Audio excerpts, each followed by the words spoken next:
Hey, gang. Welcome back to the Brianna Approved podcast. We have a super exciting and intelligent and innovative guest on the podcast today.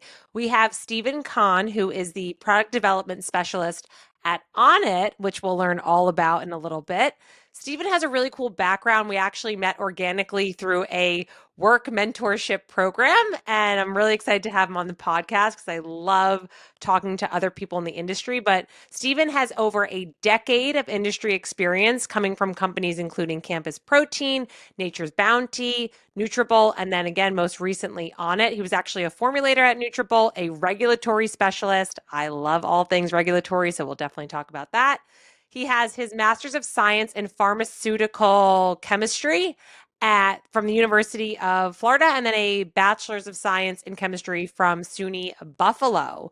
We also know that Steven is a Brazilian Jiu-Jitsu fanatic, which we'll talk about, and he brings inspiration from all different areas of his career, and I think this comes into your formulation process. So, Steven, thanks for being on the podcast today. Of course. Thank you for having me.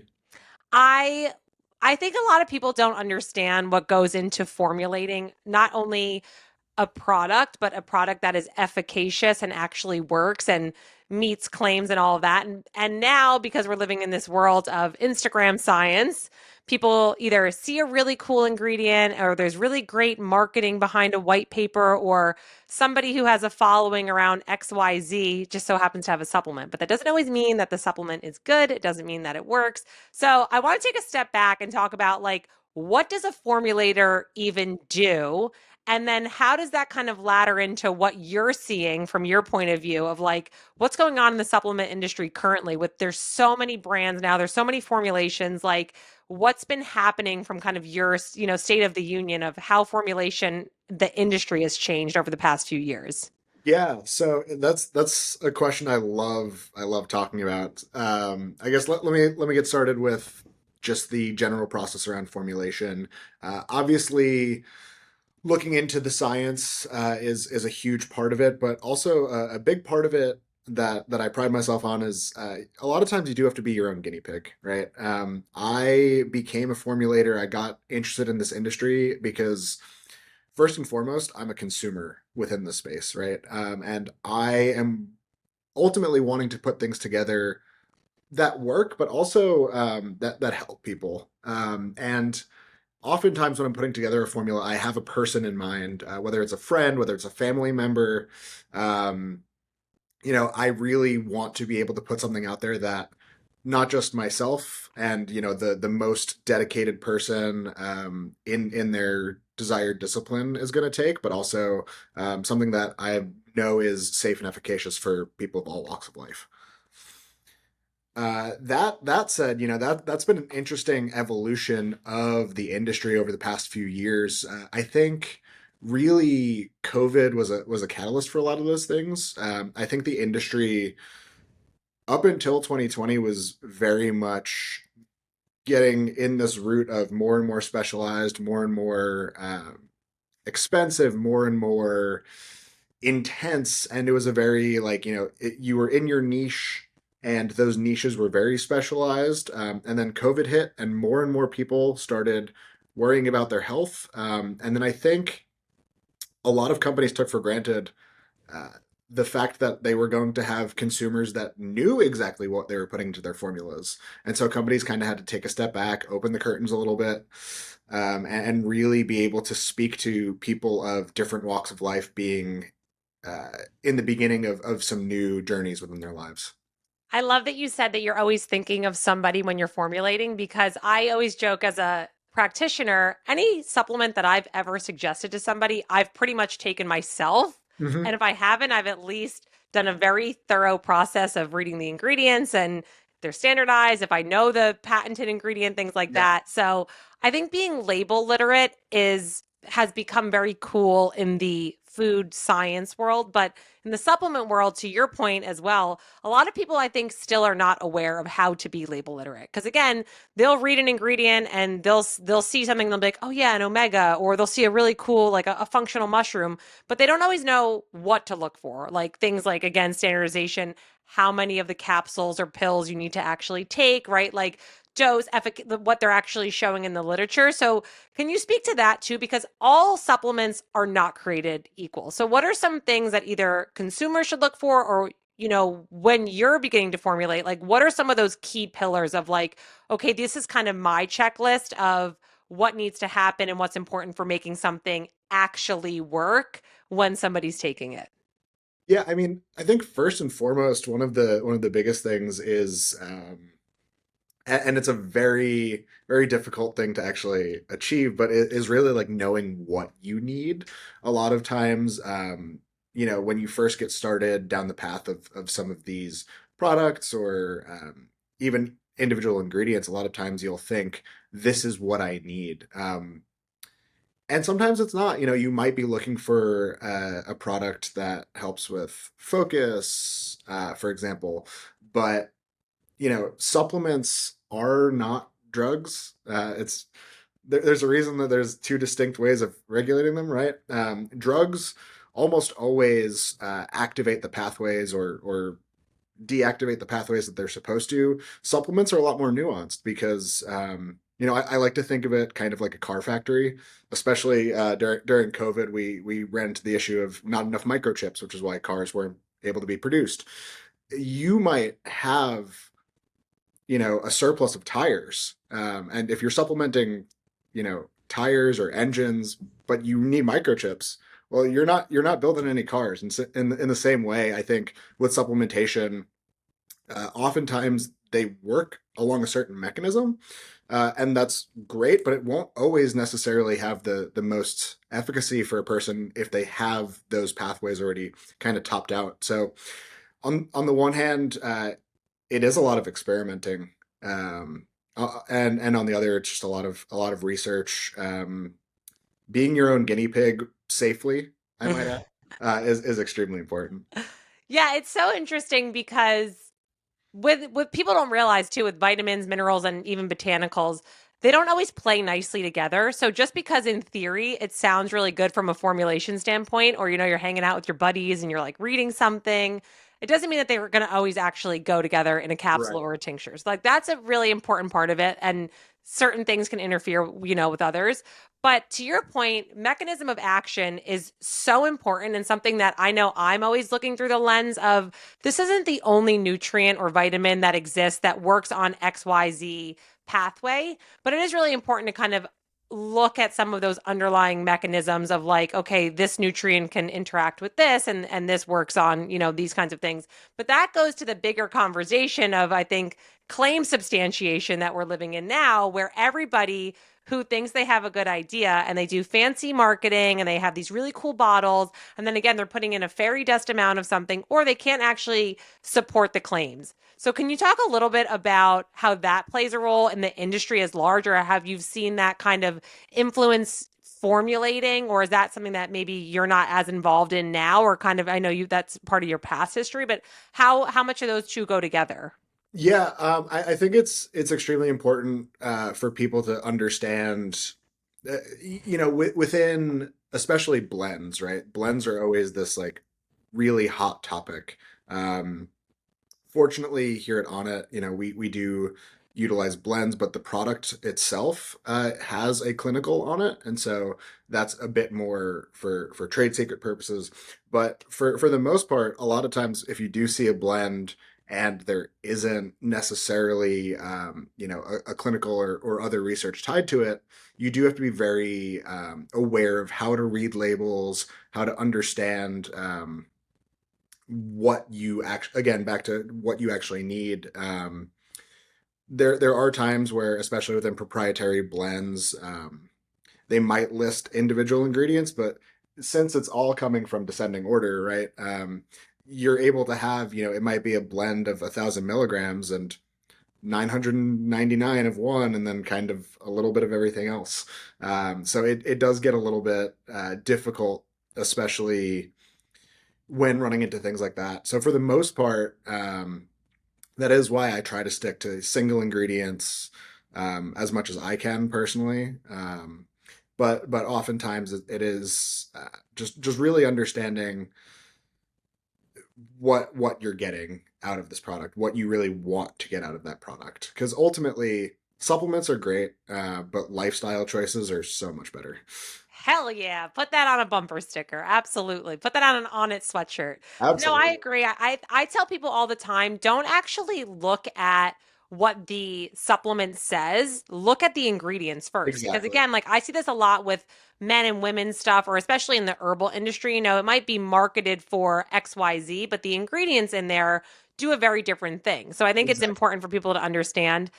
I I'm always still confused, not confused. I don't know how I personally feel about proprietary blends because being in the dietary industry, I know that there's a time and a place for it, but I know that people think they know more. So, what would you say to somebody who's like deciding between, okay, do I want to do a mono targeting nutraceutical? Should I do a proprietary blend? Like, when is there a time and a place for that? Or again, like, what should I be looking for if there's 90 ingredients in a proprietary blend versus five versus maybe there's some standardized, like what if they're going to do that, at least what are some green flags they can look for?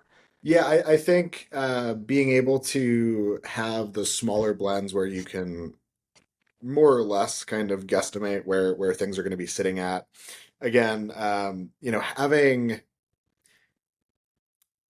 ingredients that have research is one thing. Having a product that has research is the entirely other side of that. You know, it does to your point. Prop blends are a very tough one to navigate. Even a lot of times as a formulator, you kind of do want to keep everything open because a lot of people are going to be scrutinizing it quite closely, as they should, right? Like this is your health, this is your body. Like you should care what goes into it. Absolutely. I think too, nowadays, like to your point, people are kind of looking at certain brands and hopefully relying on that they've done the heavy lifting and that they've done the research, right? And that there's a whole team behind the scenes that people don't realize of like there's regulatory and there's procurement of raw materials and there's like all these other checks and balances that happen, right? Certificate of analysis, right? And I think the average consumer maybe pretends that they know that, but they maybe really don't. Are there any tools or things that you use either as a consumer who has kind of a leg up, or even a formulator who's like, okay, these are again some of my checks and balances for what I want when I'm thinking about looking at a raw material supplier, or these are some red flags I should look at when I'm looking at raw ingredients or even just a supplement as a whole outside of like on it, just in general as a consumer. Yeah. So, I mean, if I'm looking at a label and it gives me dose, it gives me plant part, all of that. A lot of times, you do run into, hey, they're using the right botanical, but it's either the wrong standardization based on the study, or it might not be the right plant part that's studied, right? That gets really interesting when you look at some of those like traditional ingredients where maybe they were used as a tea, and now we're using just the leaf or just the root, and so you do have to navigate that a little bit. It is a tough thing to navigate too, though, because sometimes the science just isn't there yet. Hmm. So that's kind of the game you have to play of, hey, we know it works. It might not have the substantiation yet, but we're working with the right people to get that done, or just taking educated guesses. Maybe a lot of times we've talked about being the pioneers behind that, right? Because hey, nobody's looked into this yet, but the dietary supplement industry compared to food and drugs is honestly quite small. So with academia, they might not necessarily have the incentives to go look into specific extracts, specific ingredients like we do. Yeah. So it's a bit tough where you need to look at the science, but also at the same time, the science is only as good as what people really want to study. No, it's so true. It's a really fine line because I think that's the advantage sometimes of actually being a little bit smaller of a brand when you don't have, let's say, regulatory as much on you because you can kind of take some more chances with formulating. You still have to be careful with what you say, Of but course, for herbs specifically and botanicals, Ayurvedic herbs and Chinese medicine, some of these things have been around for 5,000 years. There just doesn't happen to be 30 clinic PubMed articles on it, which it doesn't mean it doesn't work. It just, to your point, sometimes you kind of have to take that risk. So it is unfortunate. And then again, as you get bigger, there's more eyes on you. I would love to also hear because again, I think playing in the nutraceutical industry, listen, pharmaceutical industries, they're not dumb. They see the money that's being made in nutraceuticals. And you know what? They understand researching very specific mono targets and mechanisms and all of that. And we do see larger brands acquiring companies. That's not always a bad thing, right? Right. But there's also a lot of that propaganda around like, well, this company owns them now, so they've probably gone to shit with their formulation. So like, what would you just say to somebody who's maybe edging on that narrative of like, well, now they're owned by this company and that means that the quality's not there, and like how can you kind of safeguard that it's like, sometimes they're still doing the right thing. They're trying. Yeah. Well, and it's interesting because, typically if a company gets purchased by a larger one, they're often trying to mitigate those risks. So oftentimes the quality is even higher. I will say a lot of times, it just happens to be, very coincidental that some of those things happen. A lot of times, especially, COVID exposed a lot of parts of the industry, especially supply chain. Mm. Um, and so oftentimes, hey, they just got bought out, but oh, they're not necessarily gonna call out that maybe the source of protein that they were getting now, is no longer available. So they had to switch it, and now that's why the texture is different. It's not because the company was bought out, it's because the supply chain got, ran dry. But at the same time, like you can't necessarily just announce like, hey, by the way, we got to change because we can't get this anymore. You still have to try to please the customers you do have, um, and having the oversight isn't necessarily a bad thing. It definitely keeps things a lot safer. I'll definitely say. I really think most of the time though, like those bigger companies really, like, while they're doing their due diligence, I don't think that they're as involved as people really assume that they are. Like No, that's so we well said. I do think that sometimes you're right. They actually end up allowing the company to have more resources to hire people like yourself who can be innovative and do the heavy lifting. But I actually did forget about that during COVID because at that time I was with a private label company and they were out of droppers. I mean, the procurement scene was wild. And I feel like the raw material world is the wild, wild west to begin with. I mean, if anybody listening has ever gone to Supply Side West, these suppliers come out of the woodworks making these egregious claims and saying whatever they want. So, is there anything that you're currently seeing there's like a that you find is a really big ingredient or supplement health scam or myth that's kind of trending right now, whether that's coming out of supply side or just in the industry in general that you're like, I can't hear about this anymore? Yeah. That's a really good question. Or just as a consumer, I know you're in the health Yeah. world, you're in the jujitsu world. There's a lot of Joe Rogan, the Huberman science. Like, what's something that Yeah. people come to you as a friend and they're like, Steven, I heard an episode on this. What's your thoughts? Yeah, I mean, I think I guess I'll kind of lump all of these into one, but I think especially like mushrooms, I think as fantastic as they are, I think they are just kind of in the limelight right now, and everybody's like, "Oh, I put mushrooms in this." I was like, "Oh yeah, but like which one? Yeah. What's the standardization? Like why are you putting this in there?" I think ultimately if you as a formulator can't answer like why this particular one, oftentimes you might not necessarily need to go back to the drawing board, but you should at least be looking inward and like wondering, hey, might there be a better source that achieves this better? Um, at the same time, it does come down to like, hey, are you trying to make this more accessible, more affordable versus like higher quality, right? Those are always the two balances that you have to go after. There's a reason why there are so many brands on the market today. It's because each one is targeting a different consumer. So really, you have to ask yourself, who am I trying to put this out for? That's a great perspective for people to have. People are so unaware of cost of goods and how much the company will eat that cost sometimes to not raise prices for the consumer. Mushrooms, it's funny you bring that up because it's always like mushrooms itself is its own mini war of the fruiting body team versus mycelium team, and Mm. people will die on those hills. So I think it's interesting how perception becomes reality sometimes. And as a formulator, you do have to kind of keep an objective lens of like, yeah, I think this is really cool, but the science is showing this. So I think Right. I think seeing some of that in the supplement side and the raw material supply side of things is going to keep changing. Yeah. Is there currently an underrated trend supplement nutraceutical that you're like people should get more excited about this? It could be a lifestyle thing, it could be a supplement, just anything in the health supplement industry. Yeah, I mean, I'm definitely not going to be the first person to say this, but the gut is like fascinating, so fascinating. I remember one of my former bosses, shout out to Frank. He always talks about there's this one study that was done in the pharmaceutical world where I think it was a blood pressure medication. There was I don't know like a 70% responsive rate.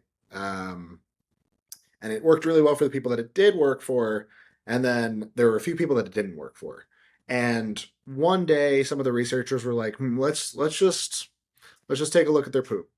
And they noticed that the responders had one strain of bacterium that the non-responders didn't have. So they gave them a fecal transplant. They ran the non-responders again, and what do you know? They responded.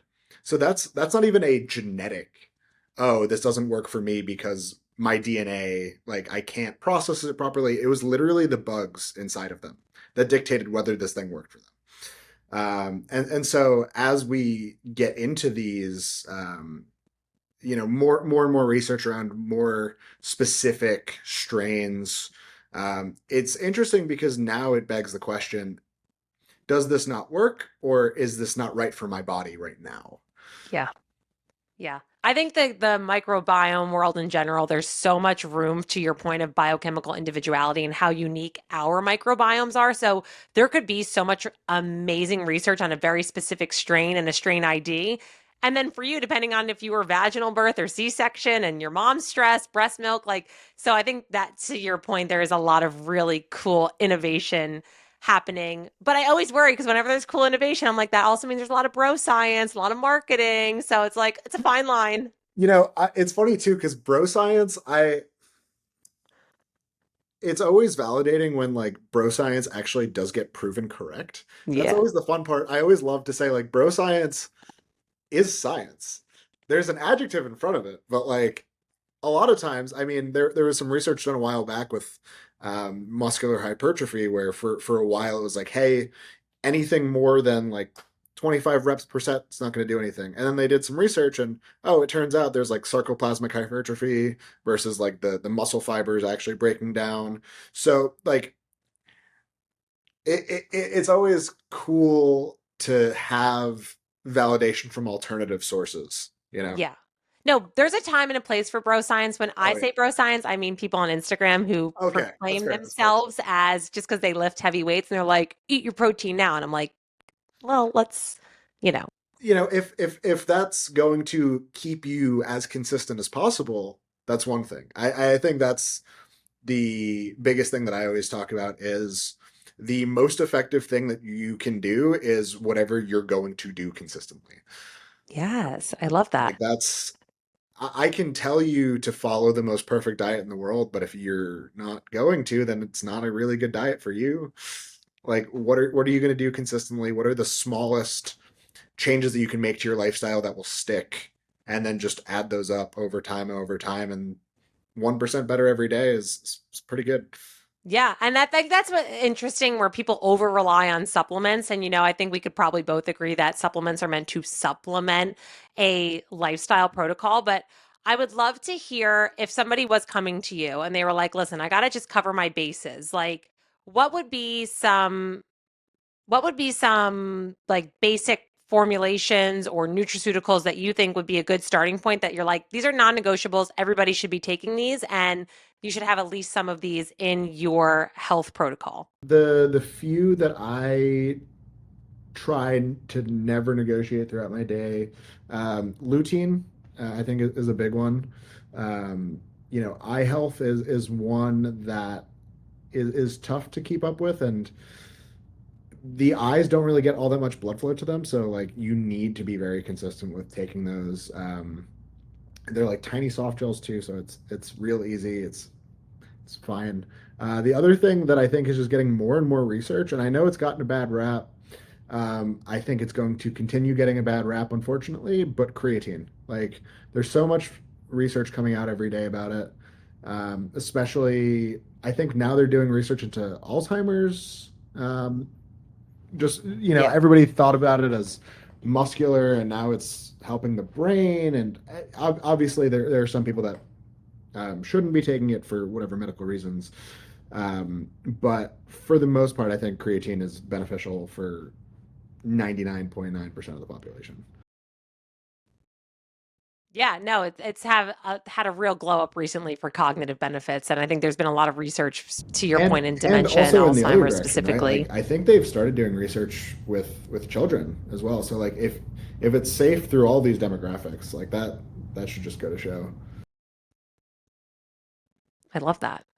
Okay, I have a few more rapid fire questions, and then you could tell people where they can either follow you or connect with you or reach out to in case they want to get involved in formulation. First things first, this is a very softball question, but what is currently your favorite on it stack or on it supplement that you're like hyper fixating on right now?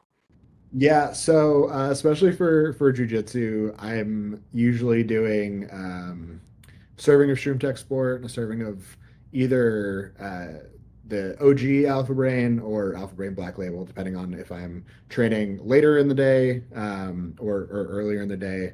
Just because Black Label does have a bit of caffeine, so I try to not have it too close to bed. I love that. I love caffeine's actually one of my favorite molecules. I'm a big coffee girl, but I'm like, no, but caffeine and even nicotine have really great neurological benefits that people don't talk enough about.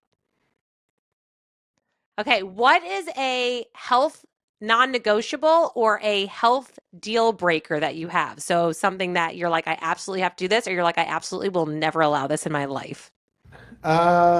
Non-negotiable is, I Could mean, be, activity of some kind. I used to be a lot more like strict about that activity only being like working out or going to the gym or because I used to be a competitive power lifter, so hitting your lifts and following the program was like massive. Nowadays, I mean, just being able to take the time out of my day to do something that's not work. Because oftentimes you can fall into the rabbit hole if you don't take your walk at lunchtime, then you're never going to take it, and then you're 8 p.m. and you look at your Fitbit and you've only had 800 steps that day, and it's like, okay, maybe this needs to change. Because obviously there are physical benefits to it, but mental and emotional as well, 100%. So non-negotiable is some form of activity.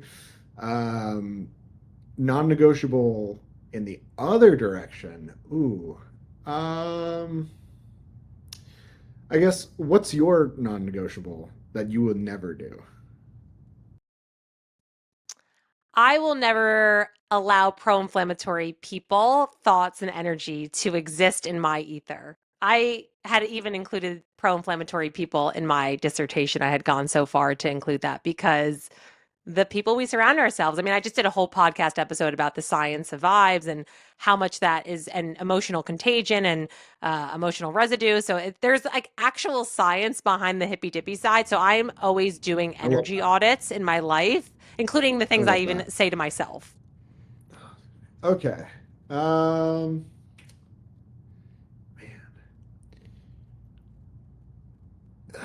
I mean, this is going to be a very scientist answer, but like, I feel like just I'm never going to stop being curious.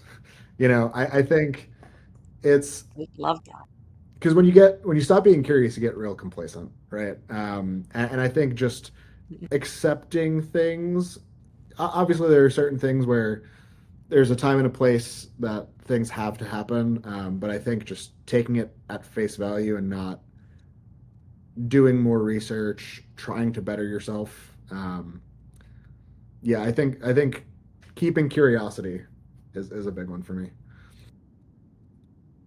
Absolutely. I think that's such an important lens to have everything viewed through. That's why I love talking to scientists or people who are just in research in general, because you're always looking at being like, but what's the Yeah. opposing person thinking? Or what's another way I can look at it? It's not just proving your point, it's being like, but where are they coming Yeah, no, from? absolutely. I mean, I think alternative perspectives, you know, some people think that it's a waste of time because it's not, supporting what they think, but at the same time it's like, well, you might have been there in other circumstances, right? Like you just happen to have come into the right set of circumstances to have the viewpoint that you do, but you might learn a thing or two from the other perspective. 100%. I know, just have an open mind. Like always come at it Yeah. from a lens of curiosity. I love that. Yeah. Okay, two last questions, and then you're off the hook for the day. You can get back to formulating. I am a little bit of a rule breaker, so I love helping people break health rules. Like, so for example, you should never, eat carbs past 6 p.m. And I'm like, let's break that rule. So, what is a health or supplement rule that you think more people should break or Ooh. break up with? Okay, so you stole the carb one. Actually, okay, here's gonna be one that I okay. Melatonin.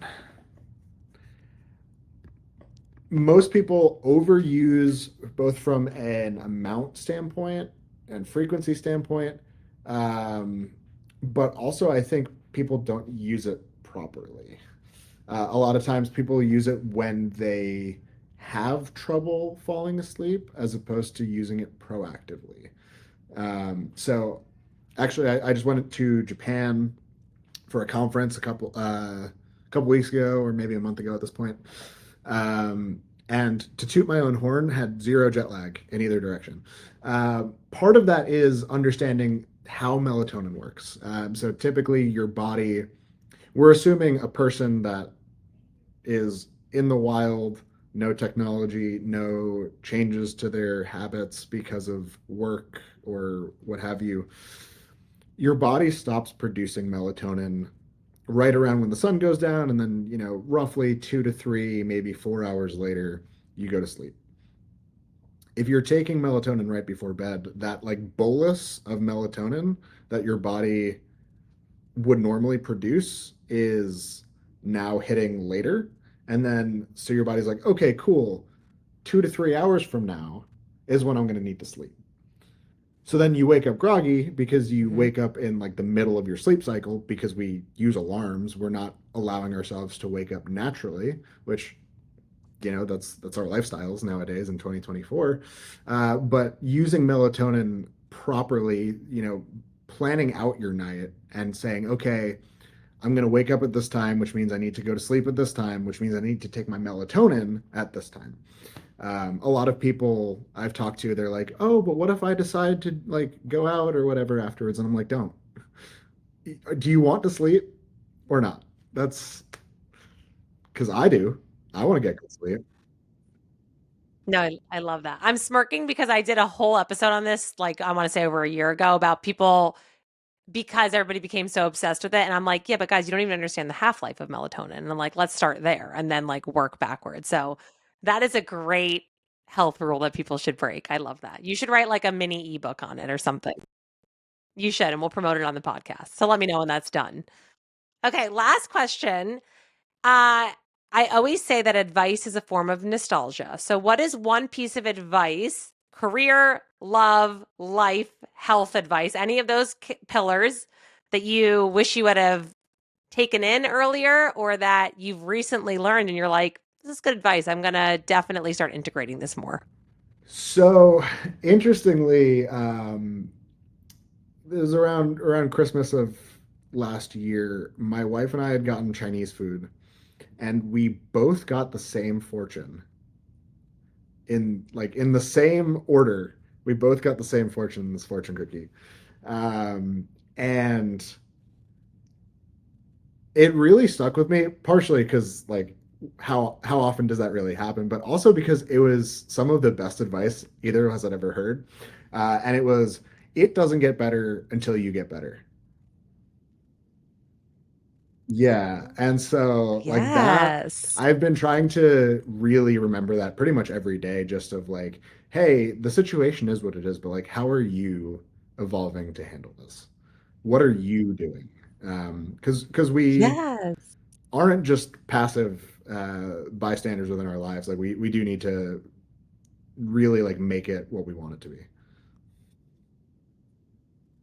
I love that. Yeah, it's like controlling the controllables and kind of deciding I'm not going to be irritated or offended by this. That's subjective. All I can control is my reaction and my perception. I love that. Stephen, you are so full of wisdom and science, and I love that combination. So, how can people follow you, connect with you, learn more from you, and maybe even have Yeah, you on their easiest way podcast would as well? be Instagram at Wrath of Khan 41, WRATHOFKAHN, the number 41. Yeah, thank you. I'll put it in the Yeah. show notes in case anybody didn't write that Yeah, down. that's Don't that's worry. probably the most consistent way to get in touch with me. Awesome. Well, Stephen, thank you so much for connecting. I'm so happy we finally did this, and I hope you enjoy the rest of your day.